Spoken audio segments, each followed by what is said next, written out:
Hi students, how are you? I'm your Cikgu Vijay.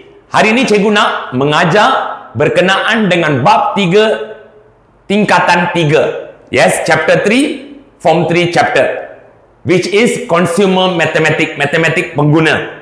Now, rujuk kepada soalan dalam buku teks. Cikgu nak bincang contoh 6. Example 6 in your textbook, kan? Page 58, muka surat 58. Baik, mari kita terus pergi kepada soalan. Yes. At the beginning of the year, Mrs. Liu Feng saves RM15,000 in her savings account with a rate of 4% per annum and compounded every 6 months. What is Mrs. Liu Feng's total savings at the end of the 3rd year? Okay. First of all, kita kena tahu apa formula yang diguna untuk mencari faedah berkompaun, compounded interest. Ya, apa dia formulanya? Yaitu untuk compounded interest, faedah berkompaun, formulanya ialah apa? P kurungan 1 campur R per N. Betul? Kuasa power NT. Agree with me or not? Okay. What is P? Principal. Principal maksudnya berapa duit yang mula-mula dilaporkan. First money invested.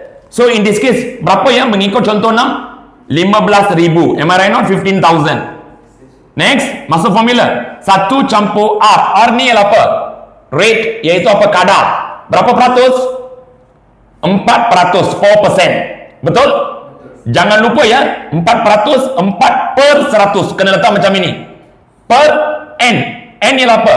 Berapa kali dia di-compound. Dalam soalan dia beritahu apa? What the question said? 6 months once compounded. 6 bulan sekali. Maksudnya setahun berapa kali? 2 kali. 6 months compounded means a year is what? Twice. Because 6 months become 1 year. 12 months. So that means in 1 year ada 6 bulan. Betul? So 2 kali. That means my N now berapa? 2. Understand or not? So the same thing now.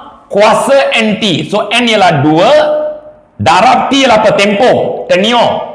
For how long period dia kata? The 3rd year. Maksudnya tahun ketiga. 3 years. So the T become what? 3. Are you clear now? So now what we have to do now? Selesaikan ini. Apa itu? 0.4 divided with 100 become what? 0.0? 0.04 bahagi dengan 2. How much is 0.04 bahagi dengan 2? 0.02. Am I right? Betul? So 0.02 campur dengan 1 dapat berapa? 1.02. Am I right? Okay, jadi cikgu dapat sekarang 15,000 darab 1.02. Now, atas sini kuasa berapa? 2 kali 3 berapa? 6. Now, you just have to press your calculator. Berapa tekan calculator? Berapa jawapan dapat sini? 16,892.44. 16,892.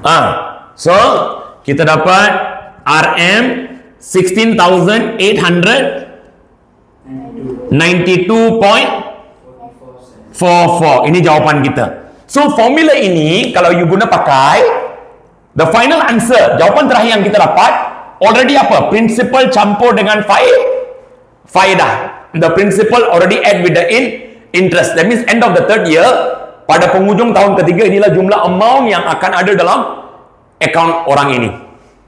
Faham tak? Itu saja, sangat mudah. Okey, jadi sekarang saya Cikgu Vijay. Now, pelajar ini Ishwaran, kamu belajar dengan cikgu daripada darjah berapa?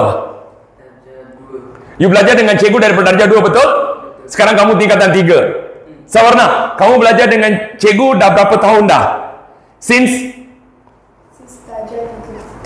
darjah 3. Sawarna belajar dengan cikgu daripada darjah 3, sekarang tingkatan 3. So daripada darjah 3 kamu belajar darjah 3, 4, 5, 6, form 1, form 2, form 3. 7 tahun kamu belajar dengan cikgu. Ishwaran pula belajar dengan cikgu 8 tahun, betul tak? Kerana you start belajar dengan cikgu daripada darjah 2. Betul. Now, bagaimana kamu dapati pengajaran cikgu? What do you like about my teaching, Ishwaran? Very clear. Very clear. Alright? And how about you, Savarna? Very easy to understand. So, Ishwaran, before you came to me, right, pada satu tahap, you were struggling with your maths, am I right not? After that, you study with me until, if I'm not mistaken, one of your exam, right, standard 6 or form 1, you dapat 100 mark, am I right? Yes. When was that? Standard 6. Standard 6. And you became the top student in your school, betul? Yes. Right. How did you feel? Very happy. Very happy, right? And all the while now you have been maintaining your marks for maths, am I right? Yes. Itu dia. You belajar dengan cikgu, cikgu akan jadikan matematik sangat mudah untuk kamu. Sebab saya mengajar pelajar untuk faham. Okay? So, join kelas cikgu untuk memahami matematik. Matematik tak susah, sangat senang. You boleh score dalam you punya matematik. Thank you.